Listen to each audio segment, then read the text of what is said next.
नमस्कार।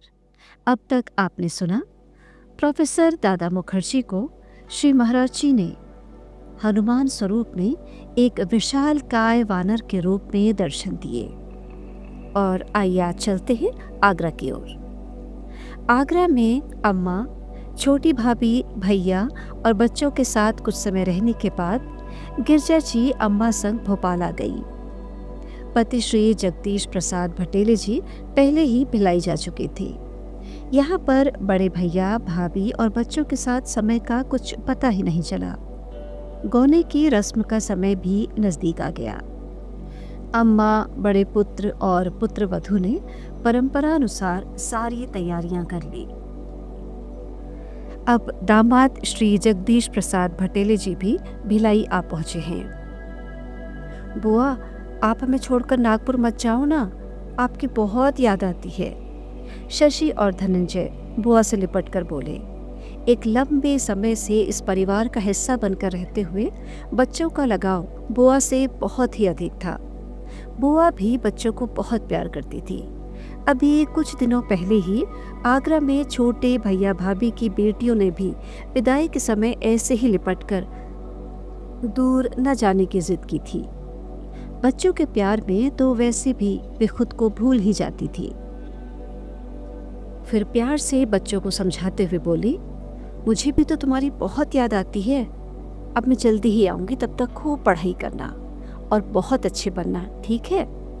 मचलते हुए बच्चे बुआ को मनाते ही रहे, पर बुआ की विदाई की घड़ियां नजदीक आ गई।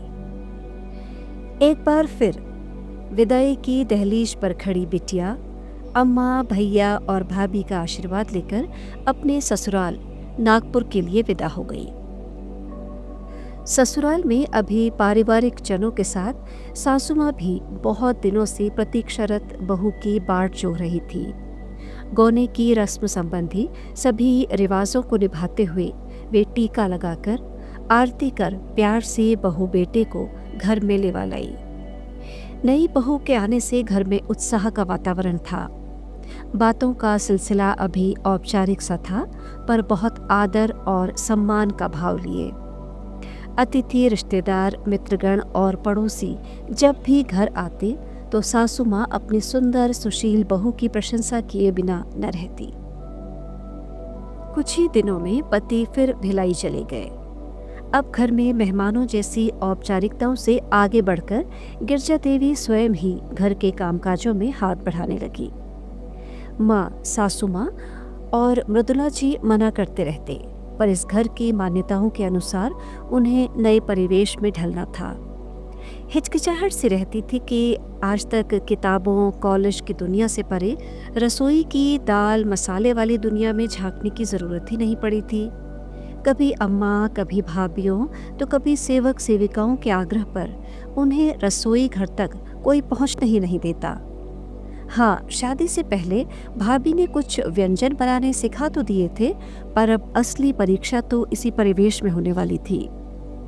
संकोचवश मन ही मन सोचती, अगर मुझसे कुछ गलत हो गया तो पता नहीं सब क्या सोचेंगे।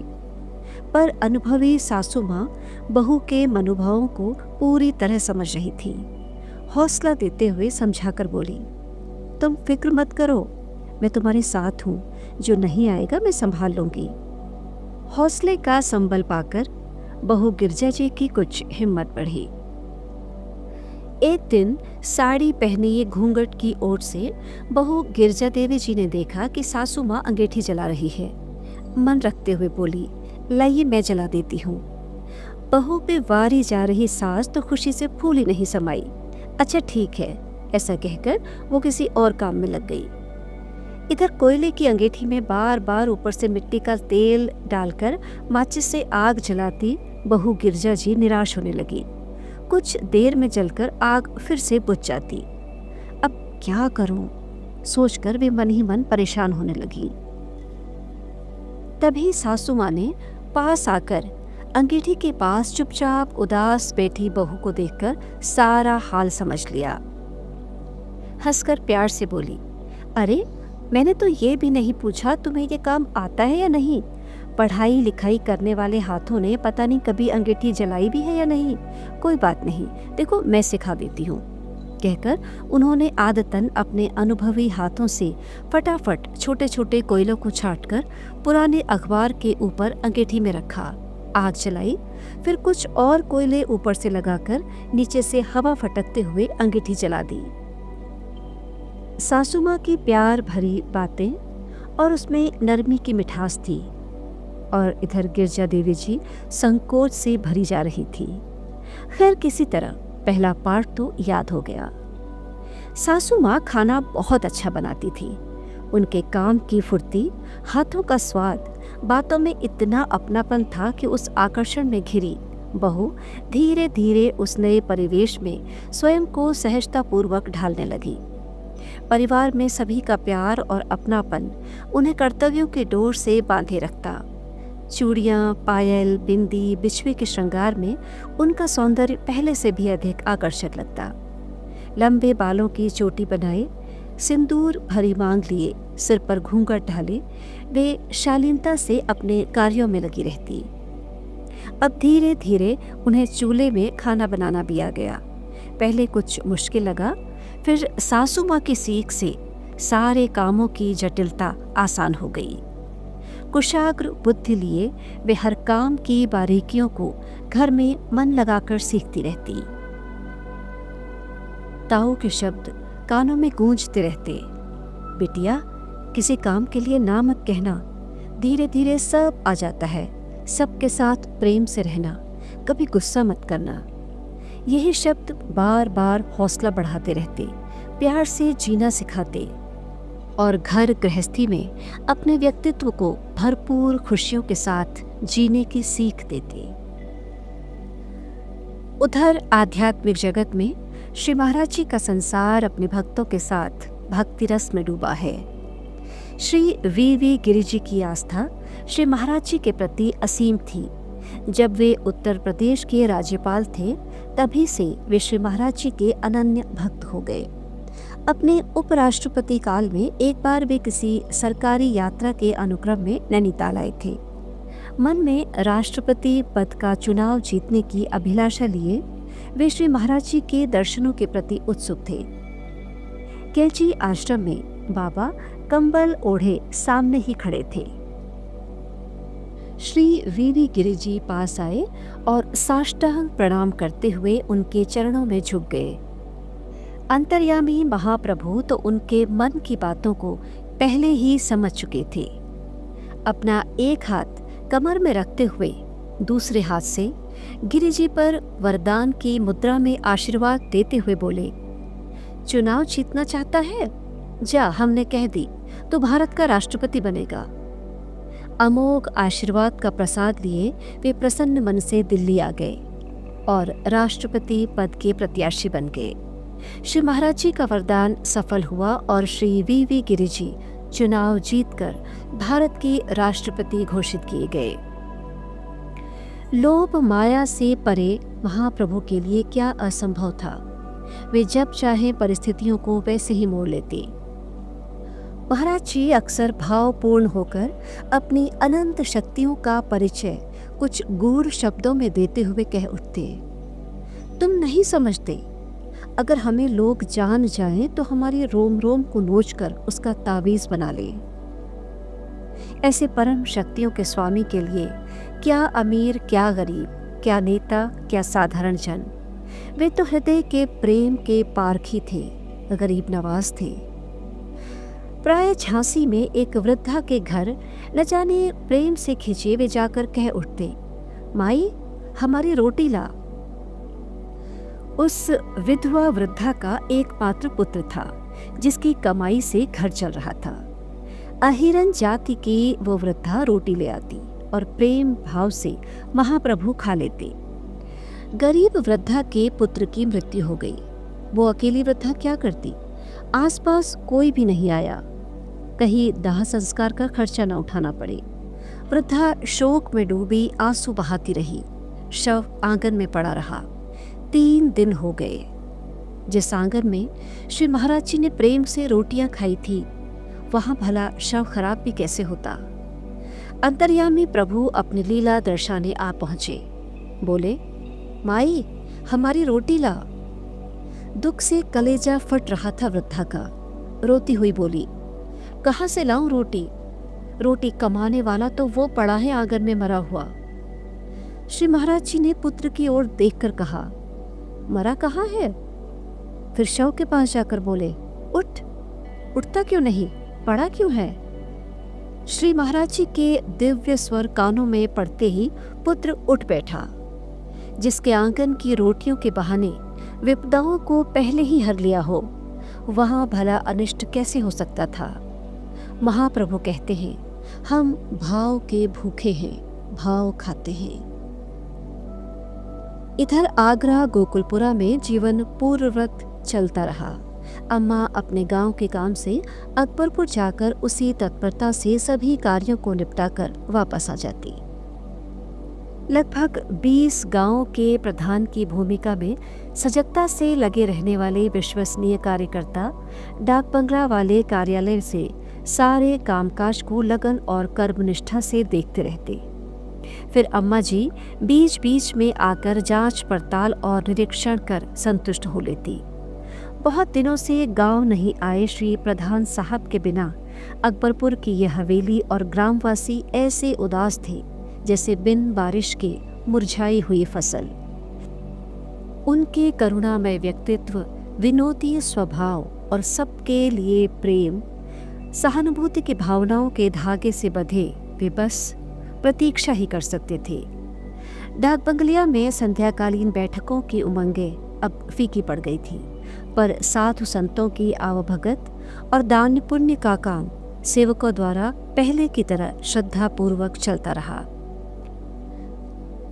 उद्धव जैसी भूमिका निभाती लंबरदारनी अम्मा के गांव पहुंचते ही फिर एक दूसरे से पता लगाते ग्रामीण हवेली आकर परिवार के हाल चाल जानने आ जाते। अम्मा भी सबकी आवश्यकताओं के अनुसार सामान लाकर चुपके चुपके हाथों में थमाती जाती। प्यार और आदर लिए वे घर लौट जाते। पर अभी भी गांव में किसी को भी महाराज जी के उस विराट अस्तित्व की कोई जानकारी नहीं थी। वे तो साक्षात भगवान जैसे उदार जमींदार साहब, फिर प्रधान साहब बने आदर्श व्यक्तित्व को अपनी निर्मल भावनाओं में याद करते रहते। अपनी जिम्मेदारियों का निर्वहन कर अम्मा सबसे मिलती जुलती वापस आगरा लौट आती। उधर नागपुर स्थित अपने ससुराल में अपने प्यार और मृदुल व्यवहार से बहू गिरजा जी ने जैसे सबका मन मोह लिया। सभी के आग्रह पर अब वे नई गृहस्थी के शुभारंभ के लिए पति संग बोकारो आ गई। मायके और ससुराल के बीच आत्मीय संबंधों को अपनी शालीनता से जोड़ती हुई गिरजा जी ने पल पल पिता के आदर्शों को अपने जीवन का आधार बना लिया। उतनी ही आत्मीयता से इंजीनियर पति श्री जगदीश प्रसाद पटेल जी को भी ससुराल में सभी से उतना ही आत्मीय लगाव था। उधर इलाहाबाद में दादा मुखर्जी के घर भक्तों का सैलाब उमड़ पड़ा है, जिसे जहां से पता चलता है पूछते सुनते बस दर्शनों की आस लिए दादा के घर रेड हाउस में आ पहुंचते हैं। नेता, राजनेता, अधिकारी वर्ग से लेकर मध्यम वर्ग, निर्धन वर्ग, सभी भक्त दर्शनों को व्याकुल हैं। संपूर्ण वातावरण श्री महाराजमय हो गया है। भजन, गीत, संगीत और जयकारे की ध्वनियों में श्री महाप्रभु ध्यान मग्न हैं।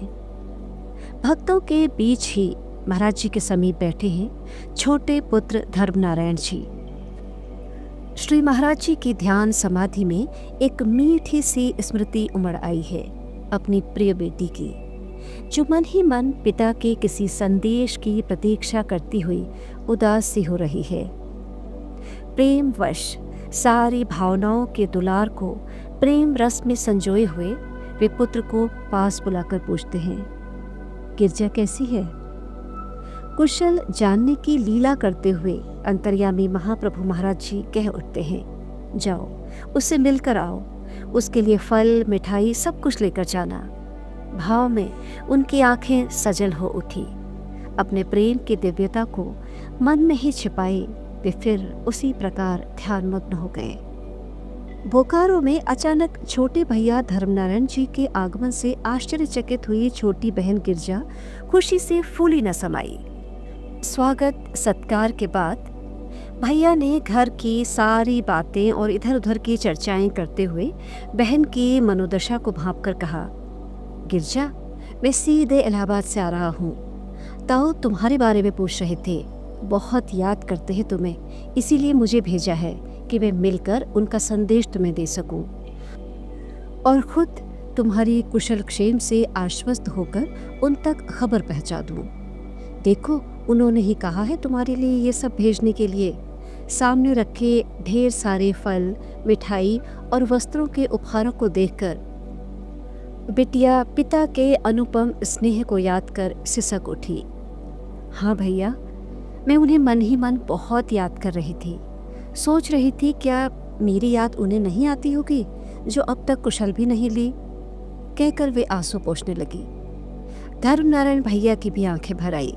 पास बैठे उनके पति भी भावुक हो उठे। फिर आदतन माहौल को हल्का करते हुए भैया धर्मनारायण जी बोले, चलो आज हम सब शाम को बाहर घूमने चलेंगे और मेरी बहन के पसंद की खरीदारी करेंगे, वरना तुम्हें तो पता है ना, ताऊ मुझे डांटने लगेंगे। आंखों में नमी लिए सब मुस्कुराकर हंस दिए। मायावी संसार के साथ रहते हुए भी माया से विलक श्री महाप्रभु प्रेम के बंधनों से कैसे बांध लेते हैं सबको। अंतर्यामी प्रभु की दृष्टि में सब कुछ पारदर्शी था। फिर भी गृहस्थ जीवन के दायित्व, पारिवारिक संबंधों के आपसी जुड़ाव और कर्तव्यों के लिए मन की पुकार सुन वे लीलामय प्रभु कुछ भी रच देते। अमेरिका के जेफरी केगल, जिन्हें जेफ नाम से भी जाना जाता था, अपनी जिंदगी के दोराहे में कुछ तय नहीं कर पा रहे थे। न्यूयॉर्क में जन्मे जेफ अपने बचपन के दिनों से ही संगीत के शौकीन थे। धीरे धीरे उन्होंने पियानो, कॉर्नेट सहित अनेक वाद्य यंत्र बजाना सीख लिया। अब संगीत उनकी जिंदगी का एक अभिन्न हिस्सा होकर जैसे आत्मा में बस गया था। साथ ही वे कई आध्यात्मिक पुस्तकें भी पढ़कर मनन करते रहते। संगीत और आध्यात्मिकता उनकी प्राथमिकता हो गई। स्टोनी ब्रुक यूनिवर्सिटी में ये शौक अपने चरम सीमा पर था। अब उन्होंने कुछ युवाओं के साथ एक बैंड बनाया जिसमें उनका गायन उनके लिए अभिव्यक्ति बन गया। फिर कुछ समय के बाद उन्होंने न्यू पर्ल्स यूनिवर्सिटी में दर्शन शास्त्र के अध्ययन के लिए प्रवेश ले लिया। दर्शन और संगीत के बीच डोलता हुआ उनका मन अपनी राह खोजने के लिए बेचैन था। इसी समय उनके पुराने दोस्तों ने उन्हें बैंड में शामिल होने को आमंत्रित किया। इस दोराहे की स्थिति में वे व्यग्र मन से कुछ सोच नहीं पा रहे थे। तभी उनकी मुलाकात आध्यात्मिक गुरु रामदास जी से हुई। उनकी बातों का जेफ पर काफी गहरा प्रभाव पड़ा। उनके मन की दुविधा मिट गई और वे समझ गए कि वे आध्यात्मिक दर्शन की तलाश में थे। रामदास जी ने उन्हें भारत जाकर श्री नीम करोरी महाराज जी के दर्शन करने की सलाह दी, पर श्री रामदास जी जानते थे महाराज जी इस बात पर अधिक रुचि नहीं लेंगे। आखिर में किसी तरह से भक्त श्री के शाह जी के माध्यम से रामदास जी के शिष्य जेफ कैगरी ने महाराज जी से पत्र के द्वारा उनके दर्शनों की अनुमति चाही। पहले तो श्री महाराज जी ने साफ मना कर दिया। रूठे हुए के शाह जी का मन रखने के लिए बोले, ठीक है, जो तेरी इच्छा है लिख दे। श्री के शाह जी प्रसन्न हो गए। दो देशों के बीच आध्यात्मिकता के राजदूत बने के शाह जी तुरंत जेफ केगल के नाम पत्र लिखने बैठ गए, जिसमें उन्होंने महाराज जी के विचारों को ध्यान में रखते हुए सीधा साधा संदेश दे दिया कि अगर आप भारत आ रहे हैं तो आपको उनके दर्शन हो सकते हैं, पर केवल इसी बात को विशेष उद्देश्य बनाकर न आए, क्योंकि महाराज जी अपने भक्तों को पास बुलाने में किसी प्रकार का उत्साह नहीं दिखाते। पत्र पाकर जेफ प्रसन्न हो गए कि चलो दर्शनों की उम्मीद तो होगी, और वे भारत आ गए। यहाँ आकर कैची धाम में श्री महाराज जी के दर्शनों से बहुत प्रभावित हुए। धीरे धीरे महाराज जी का आध्यात्मिक सत्संग, प्रेम और उनकी छत्र छाया में उनके भक्ति का मार्ग प्रशस्त होने लगा।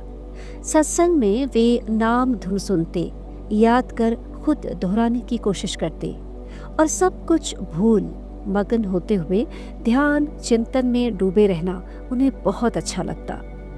श्री महाराज जी के सानिध्य में उन्हें असीम शांति मिली। मन की सारी दुविधाएं समाप्त हो गई। उन्होंने श्री महाराज जी को अपना गुरु बना लिया और संगीत के इस उपासक को एक मधुर सा नाम महाराज जी से मिल गया, कृष्णदास।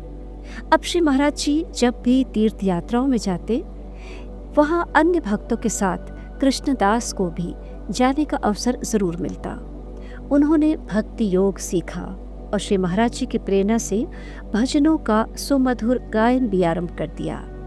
अब दुविधाओं की उलझन से दूर संगीत और आध्यात्म उनकी आत्मा से भजनों के रूप में सुरबद्ध होने लगा।